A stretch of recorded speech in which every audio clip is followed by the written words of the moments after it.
The Sheffield Feminist Network has been in place now for about 10 years. We have a community page on Facebook. We're quite influential because we do attract international speakers, and we've recently just held a fantastic book reading by Kat Banyard called Pimp State, which was held at the Showroom Cinema. Basically explores all of the various myths surrounding the sex trade and prostitution, also including lap dancing clubs and all forms of sexual entertainment venues. Zero Option is separate from the network. It basically is to oppose the establishment of lap dancing clubs and sexual entertainment venues in Sheffield. We just really want to make people aware that although we're in the 21st century now, that obviously that feminism, it's still very much a relevant issue.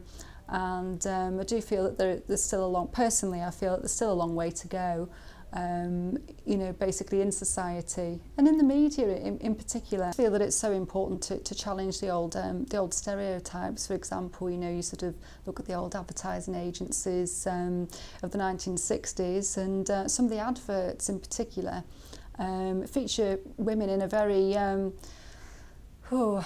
powerless place. Representation matters because we don't want women to be portrayed as sexual objects.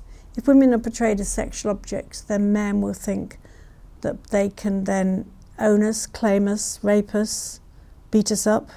And you can still see that influence. You can still see that influence in advertising now. It's not about grinding men down or making men feel powerless or bad, or any of the things that the hurdles that women have had to overcome in their private lives, in their public lives. These stereotypical attitudes, they'll probably take generations, and perhaps they'll never be completely eroded. As long as the fashion industry continues to pour money into the sexualisation of women and making products for women that sexualises them, we'll have the sexualisation of women.